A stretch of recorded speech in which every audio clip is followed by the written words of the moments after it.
맡겨드림이라는 제목으로 우리 함께 말씀을 나누도록 하겠습니다. 우리 옆에 계시는 분들과 인사할까요? 사랑합니다.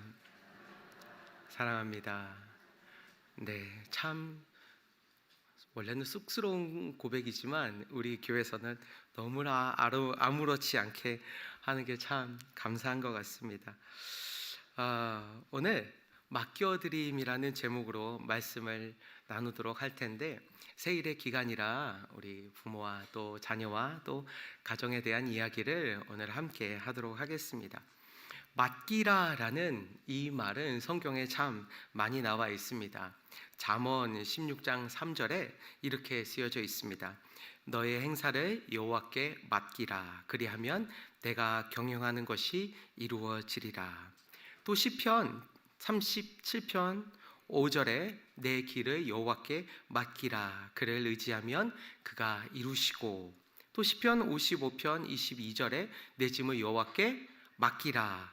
그가 너를 붙드시고, 또 베드로전서 5장 7절에는 내 염려를 다 주께 뭘까요? 맡기라. 그러면은 그가 너희를 돌보심이라. 맡기라, 맡기라. 너희 모든 것을 다 맡기라. 그리하면 이루시고 붙드시고 돌보심이라라고 말하고 있습니다. 이 말들의 뜻을 다 찾아보면 다 비슷해요. 굴리다, 던지다, 옮기다, 의탁하다라는 뜻이 있습니다. 내가 나의 삶을, 또 나에게 있는 그 모든 것을 내가 혼자서 스스로 할 수 있다 말하지 않고 그것을 굴리고 던지고 옮기고 의탁하여서 해결할 수 있는 능력자에게 토스를 한다, 맡긴다, 의탁한다, 즉 하나님 앞에 내어드린다라는 뜻이 됩니다. 그렇게 하면 그 능력자이신 하나님께서 이루시고 붙드시고 돌보시고 해결해 주신다라고 약속을 하시는 것입니다. 우리는 하나님의 이러한 약속이 있음에도 불구하고 참 맡기는 것이 쉽지 않습니다. 특히 우리가 굉장히 소중하다 생각하는 것이면 것일수록 더 뭐 하려고 하죠? 더 움켜쥐려고 하고 더 맡겨드리는 것이 얼마나 쉽지 않습니까? 이 믿지 못하면 맡기는 것이 정말 쉽지 않습니다. 여러분의 소중한 것을 다른 사람에게 쉽게 맡기실 수 있습니까? 맡기지 말아야 되는 것이 뭐가 있을까요? 예, 우스갯소리로 집, 차, 그리고 그런데 이렇게 맡기기 왜 힘드냐면은 그것이 그만큼 내게 소중하기 때문에 그렇습니다. 그것을 맡기는 대상에 대한 믿음이 굉장하지 않으면 그것이 쉽지 않기 때문에 그렇습니다. 그리고 또 한편으로 맡기는 것이라는 그 말 뜻에 무엇이 또 들어있냐면, 어떤 의미가 또 들어있냐면 포기하다라는 말이 들어있기 때문에 그것이 쉽지 않습니다. 뉘앙스가 맡긴다라는 것을 꼭 내가 해결하지 못하여서 포기한다라는 그런 의미가 있는 것 같아서 그게 맡기는 것이 그렇게 쉽지가 않습니다. 이 영어로 포기하다라는 말 뜻도 재밌습니다. give up입니다. give up, 포기하다. give라는 말은 뭡니까? 주다입니다. up은 이게 전부 또는 위로 이런 뜻이 있습니다. 그러니까 전부를 위로 뭐하다? 주다라는 말이 그 영어의 무슨 말이에요? give up, 포기하다라는 그런 뜻입니다. 그러니까 전부를 넘겨서 내가 할 수 없기 때문에 내어주는 것, 그것이 포기하다라는 말 뜻에 있는 것처럼 포기하는 것이라는 뜻이 들어있기 때문에 이 맡기는 것이 그렇게 힘든 것입니다. 내 능력이 되지 않아서 그것을 그렇게 맡기는 것이라는 뜻이 있기 때문에 그래요. 성경에도 도저히 감당하지 못해 자신의 가장 소중한 자녀를 맡긴 한 여인의 이야기가 나옵니다. 이 여인은 도대체, 이 부모는 도대체 왜 이러한 결정을 하게 되었는지, 그렇다면 우리에게 주님께서는 이 말씀을 통하여서 무엇을 말씀하시고자 하시는지 우리 오늘 말씀을 통해서 함께 나누는 시간 되기를 소망합니다. 오늘 본문의 배경은 출애굽기가 이제 좀 시작하는 그러한 배경이 있습니다. 출애굽기 첫 부분이에요. 1장에 어떠한 배경이 있냐면 이스라엘 민족이 이제는 애굽에서 오랫동안 살다 보니까 그 인구가 많아져서 강하여져서 점점 더 이 애굽 사람들이 그리고 바로 왕이 그들을 이제는 종살이를 시키며 그리고 노예로서 그렇게 전락하는 그러한 상황이 되었던 것입니다. 이스라엘 자녀들이 숫자가 많아지고 강하여져서 그들을 통제하기 위하여서 여러 가지 정책을 시행하는데 그 중에 하나가 고역을 통하여서 많은 일들을 통하여서 그 힘을 빠지게 하고 그리고 생산을 조금 늦추는 또는 못하게 하는 일들을 그 정책을 통하여서 한 것입니다. 그런데 어떠한 일이 일어납니까? 엄청나게 고된 그러한 일을 하면서도 그 어려운 상황 가운데도 사랑이 꽃피웁니다. 이스라엘의 민족의 남녀가 사랑하고 그리고 결혼하여서 그리고 아이를 열심히 낳습니다. 사랑하는 성도 여러분, 사랑하시기를 소망합니다. 한국도 이 전쟁 중에도 우리 부모님 세대는 열심히 전쟁 가운데도 결혼하고 자녀를 낳고 했다고 해요. 사실 지금보다 더 어려운 상황이었는데도 지금보다 그 출산율이 더 높지 않았을까 생각해 봅니다. 그런데도 그렇게 아이를 열심히 낳고 결혼하고 사랑하고 하니까 또 다른 방법을 시행합니다. 무엇입니까? 자녀들 중에 낳는 아이들 중에 남자아이를 죽이는 것이었습니다. 고역이라는 방법을 통해서도 계속 히브리인들이 사랑하고 아이를 낳고 또 하니까 남자아이를 죽이자라고 그렇게 바로가 명령을 한 것입니다. 그런데 계속해서 그런 명령 중에도 결혼하고 아이를 낳고 하니까 그 아이들을 어떻게 죽이냐? 그 히브리 사람들이 결혼하고 또 아이를 낳고 있는 그 상황에 애굽 사람들이 가서 죽이기를 원치를 않았어요. 그러니까 산파를 통하여서 그 현장에 가서 그 아이 낳는 것을 보고 그 아이를 잡아다가 남자면은 죽여라라고 그렇게 명령을 한 것입니다. 근데 이 히브리 산파들은 가서 오히려 도와주고 그리고 핑계를 댔어요. 아우 너무 빨리 나와서 몰랐다 이렇게 이야기를 했습니다.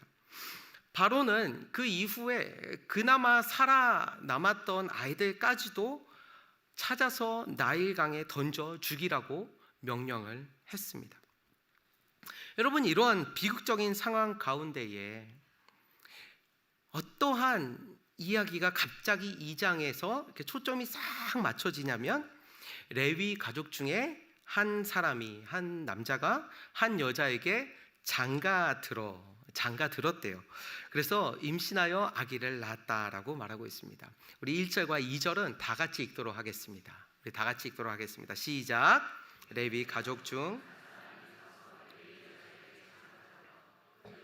임신하여 아들을 낳으니 그가 잘생긴 것을 보고 석 달 동안 그를 숨겼으나. 여러분, 이 중요한 순간에도 평범한 한 남자가 한 여자랑 결혼을 하고 사랑을 하고 그리고 임신해서 아이를 낳았다라고 말하고 있습니다. 여러분, 1장에서 뭐 산파들도 이름이 있는데 2장에서는 익명의 아버지, 익명의 한 남자와 한 여자가 한 아이를 출산했다라고 말합니다. 뿐만 아니라 이 장에 나오는 모든 사람들이 전부 한 남자, 한 여자, 그 누이, 바로의 딸, 그리고 시녀 이렇게 나옵니다. 단 한 명만 빼고요. 10절에 나오는 누구의 이름이 딱 등장합니까? 모세입니다. 이것은 왜 이렇게 모세라는 이름 빼고는 이 2장 초반부에 다른 사람들을 다 이렇게 한 남자 한 여자 이렇게 익명으로 사용했을까요?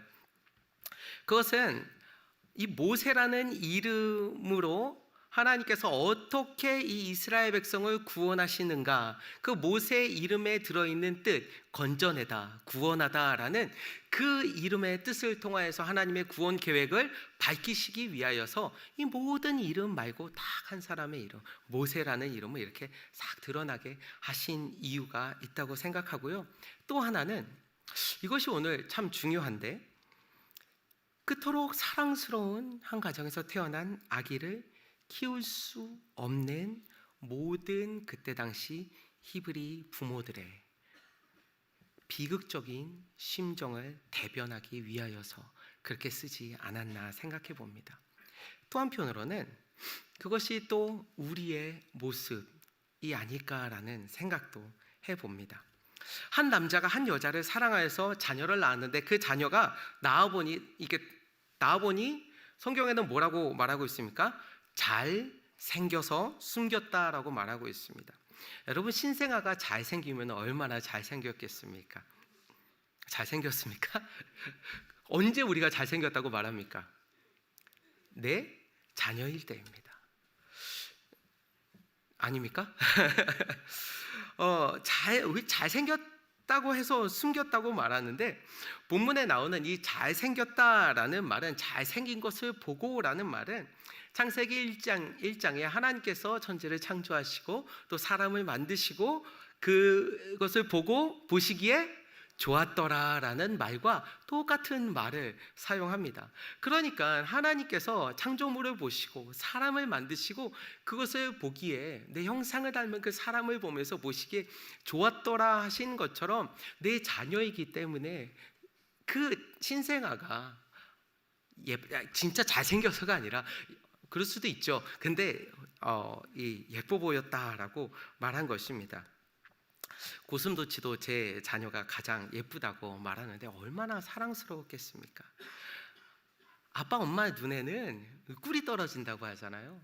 아이들을 보면서 얼마나 사랑스러웠을까, 얼마나 예뻤을까. 여러분 그거 아세요? 진짜 예쁩니다. 눈물 나게 예쁩니다. 그러면서 아이를 품에 안고 이렇게 있으면 그 아이가 울 때에 달래주면서 어떻게 기도하냐면, 하나님, 이 자녀가 이 다음에 커서 하나님의 자녀가 되게 하시고 이러한 것들 그렇게 기도할 것이 그렇게 많은 줄 몰라요. 그래서 이렇게 우유를 먹이면서도 그렇고 뭐를 자는 모습을 보면서도 그렇고 계속해서 어떠한 기대가 생기냐면 이 자녀가 크면 어떻게 될까, 어떻게 자랄까, 어떻게 살아가게 될까 계속해서 그 꿈을 꾸게 됩니다. 자녀를 보면서 그 기대를 가지고 그 자녀를 어떻게 하면 잘 키울 수 있을까 그것을 계속 생각하게 됩니다. 근데 그 이쁜 아이를 히브리 산파가 이제는 도와줘서 당장에는 목숨을 부지할 수 있었는데 당장에 잠깐이에요. 그런데 잠시뿐입니다. 그 고비를 떠나 넘기니까 또 이제는 곧 위기가 찾아왔습니다.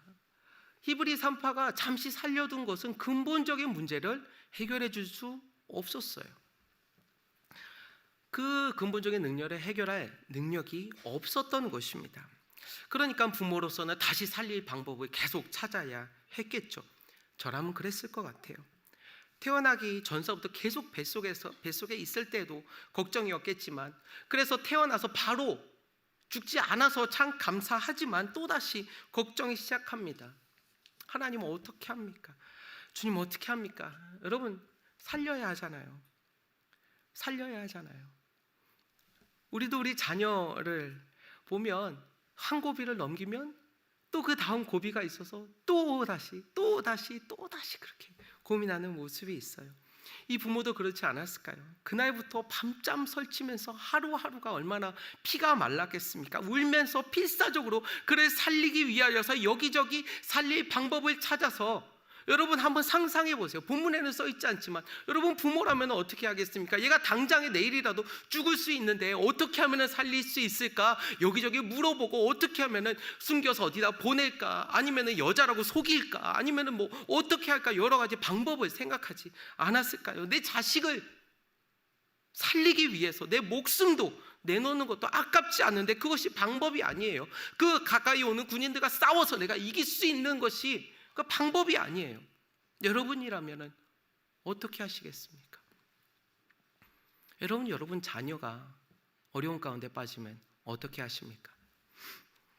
여러분 가끔 자녀가 아프면 정말 가슴이 찢어집니다. 차라리 내가 아팠으면 하고 어떤 수를 써서라도 자신의 있는 것을 다 주어서라도 혹시나 자녀가 더 큰 아픔 가운데에 있다면 내 안에 있는 것까지 다 내어줄지라도 살리고 싶은 것이 부모의 모습입니다. 내 목숨이 위태로울지라도.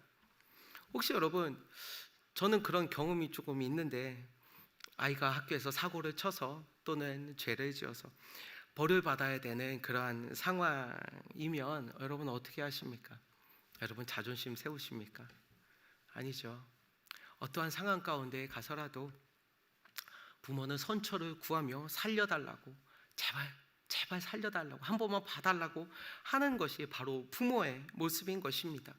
자녀를 살릴 수만 있다면, 내 자식이 잘 될 수만 있다면 무엇이든지 하는 것이 바로 부모의 마음인데, 여러분 본문에 나와 있는 이 부모는 얼마나 애가 탔겠습니까?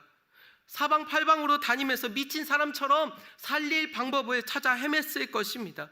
또 한편으로는 그렇게 하다가 또 집에 들어오면은 누가 있습니까? 아기가 있습니다. 아기를 보면서 얼마나 노심초사하면서 혹시 울면 또 들킬까봐 계속해서 그렇게 숨죽이면서 그 시간들을 보냈을까요? 부모의 마음이 얼마나 찢어졌을까요? 상상할 수도 없습니다. 아이가 얼마까지 살 수 있을지 모르기 때문에 성경에는 아이의 이름을 지어줬다고 하는 내용이 없어요. 그 부모가 곧 죽을 수 있는 아이이기 때문에 이름이 아니라 그냥 아기라고 부르지 않았을까? 이름도 없는 그 아기를 품에 안고 3개월이라고 성경은 말하고 있습니다. 3개월 동안 얼마나 울고 또 울었을까? 여러분, 이것이 바로 모든 부모의 마음이 아닐까 생각해 봅니다. 밤낮 잘 되기를 간절히 바라는 마음으로 이 아기를 어떻게 하면은 하나님의 자녀가 될 수 있을까라는 그러한 마음을 가지고 계속 부모는 자녀를 위하여서 기도하고 또 그렇게 키우는 것이 부모의 모습이 아닐까 생각해 봅니다.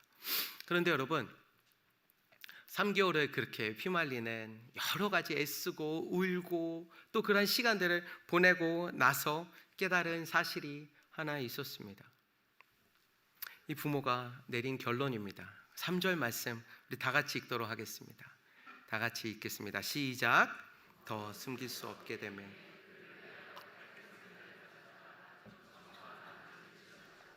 아기를 거기 담아 나일 강가 갈대 사이에 두고.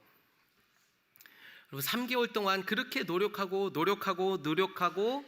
울고 애쓰고 난 후에 그가 내린 결론은 무엇입니까? 그들이 내린 결론이 무엇입니까? 나는 더 이상 이 아기를 내 힘으로 살릴 수가 없다입니다. 더 숨길 수 없게 되매 할 수 있는 방법을 다 찾아봤지만 더 이상 내 아기를 내 힘으로는 살릴 수 없다라는 것을 발견한 것입니다. 죽음의 어두운 그림자가 서서히 내 자녀를 향해서 다가오고 있는데 부모로서 아무것도 할 수 없다라는 그 무력함이 그에게 다가온 것입니다. 내 아이를 위하여서 부모로서 내가 할 수 있는 것이 없다라는 것을 발견한 그 부모의 마음이 얼마나 처참했을까요? 그리고 하는 일이 무엇입니까? 갈대로 상자를 만듭니다. 여러분, 여러 가지 마음으로 이 갈대 상자를 만들지 않았을까 생각해 봐요. 여러분, 이 갈대 상자가 뭡니까? 뭐 하기 위해서 갈대 상자를 만들고 있습니까? 이 아기를 거기다가 넣어서 물에다가 던지기 위하여서입니다. 부모의 마음이 성경에는 표현되지 않지만 본문의 저자는 언어 유희를 통하여서 그 마음을 표현하려 하는 것입니다. 상자라는 이 갈대 상자는 히브리어 테바라는 말을 사용하는데 여러 가지 의미가 있는데 여러분, 그러한 상자는 관을 뜻하기도 합니다. 바로가 아이들을 나일강에 던지라고 명령했지만 해석가들은 사람들의 죄책감을 덜기 위하여서 그런 상자를 만들어서 아기를 넣어서 그 물에다가 던졌다라고 그렇게 이야기하는 사람들도 있습니다. 본문에 부모는 다른 사람들과 같이 아이를 상자에 넣어서 나일강과 갈대 사이에 놓았다라고 말하지만 여러분, 그렇게 갈대 상자 사이에 그 아이를 놓은 것은 이 아기의 부모는 그를 죽이기 위해서가 아니라 그를 포기하는 것 같지만 그를 살리기 위하여서 그렇게 한 것입니다. 포기한 것 같지만 구원의 하나님께 그 아기를 맡겨드리는 행위였던 것입니다. 정말 아이러니합니다. 여러분, 그게 죽이는 것 같아요. 내가 더 이상 할 수 없어요 라고 고백하고 그 갈대 상자를 만들어서 아이를 거기다가 넣어서 여러분 뚜껑을 덮습니다. 뚜껑을 덮어서 그 갈대 사이에 놓는 것, 그것이 내가 포기하는 것이고 죽이는 것이고 이제는 내가 던지는 것인 것 같지만 여러분, 그것은 던지고 옮기고 내어 맡기는 것입니다. 하나님 앞에 살리기 위한 선택이었던 것입니다. 제가 아까 말씀드린 것처럼 가끔 우리는 예쁜 아기를 보면서 참 많은 꿈과 기대를 갖는 것 같습니다. 그래서 여러 가지 말을 해줘요. 그리고 기대를 갖고 이것도 해주고 싶고 저것도 해주고 싶고, 조금만 잘하면 천재라는 생각이 들어요. 그리고 조금만 뭐를 하면은 얘는 뭐가 될 것 같다라는 그런 기대를 가지고 있어요. 그래서 막 여러 가지 이 아이가 앞으로 커서 어떻게 될까, 이렇게 살았으면 좋겠고 저렇게 살았으면 좋겠고, 이 남자는 이런 사람들이야, 그리고 여자는 뭐 연애부터 시작해서 모든 것을 다 가르쳐 주려고 막 이렇게 살아가라고 그렇게 막 가르쳐 주는 것이 부모인데, 여러분 막 그러다 보면은 여러분 아기가 이제는 점점 크다 보면은 금세 깨닫게 됩니다. 아이들은 절대로 내 뜻대로 되지 않는구나, 내 생각대로 되지 않는구나. 이 세상이 그에게 닥쳐오는 그 순간 내가 부모로서 크게 해줄 수 있는 것이 많지 않구나. 집 앞에 당장 아이가 나가도 어떠한 사고가 일어난다 할지라도 내가 해줄 수 있는 것이 없구나. 부모는 너무나 무기력하게 늘 아이를 특별히 그를 위해서 해줄 수 있는 것이 없구나라는 것을 발견하게 됩니다. 여러분, 어떠한 모습이 있습니까?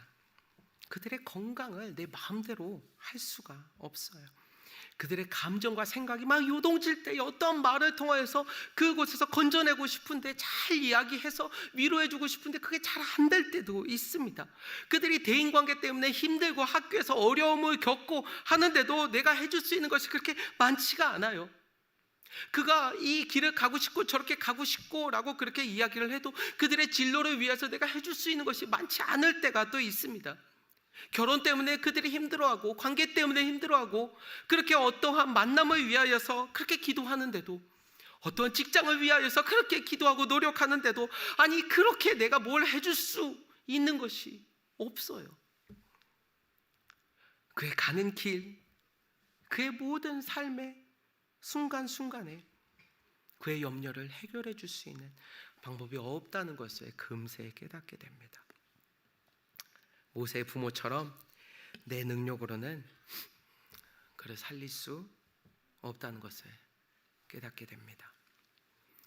아이러니하게도 아이는 내가 움켜쥐며 내가 잘 키워야지, 내 뜻대로 내 생각대로 내가 이렇게 해야지 하면서 이렇게 이야기하면 할수록 아이는 꼭 어떻게 합니까? 반대로 이렇게 관계가 점점 더 힘들어져요. 이렇게 잔소리가 됩니다. 그게 정말 어려워요. 한계를 느낄 때가 얼마나 많은지 모릅니다.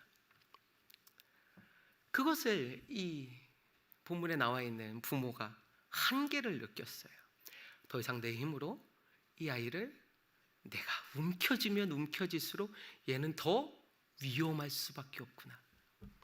내가 데리고 끝까지 끌어안으면 끌어안을수록 얘는 이제는 더 위험할 수밖에 없겠구나.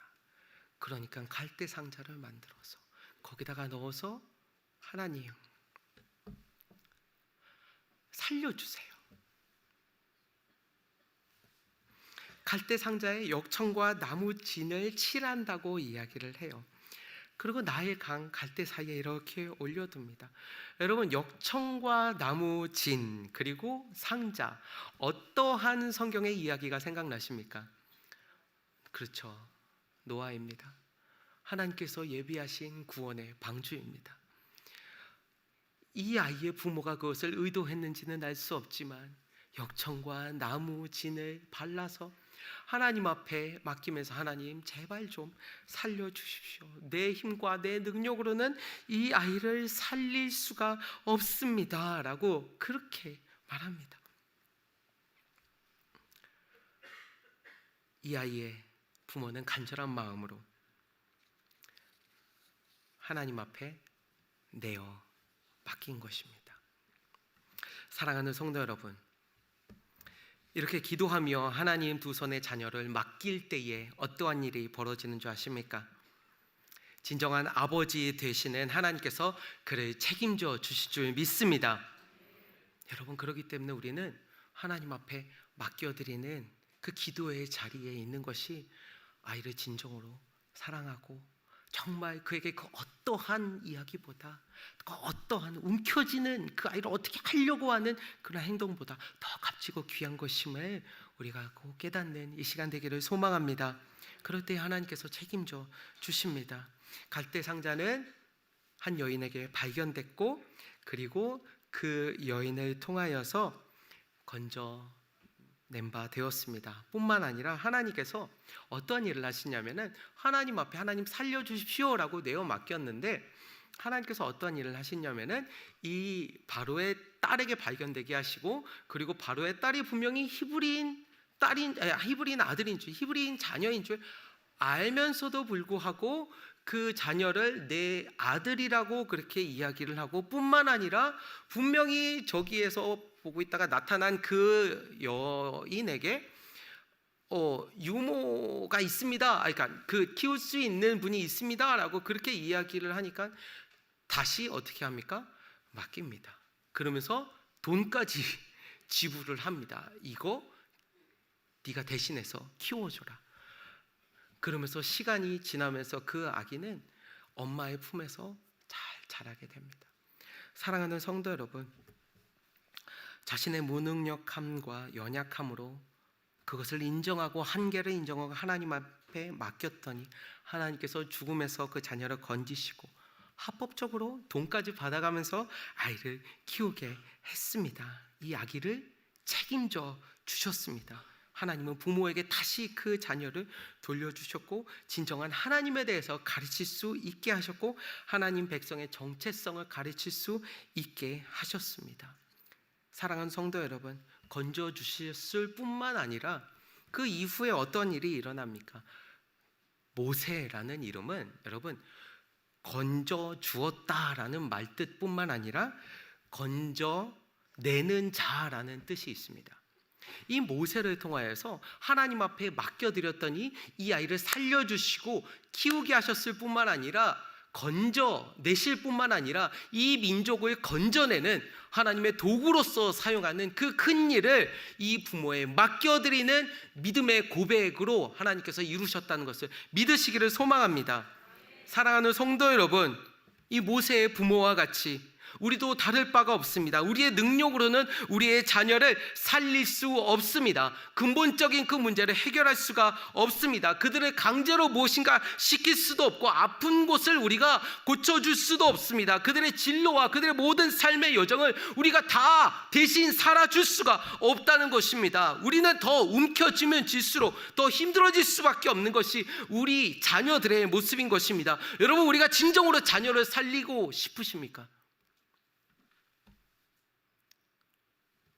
잘 되기를 원하십니까? 하나님께서 사용하시는 귀한 하나님의 능력의 자녀가 되기를 원하십니까?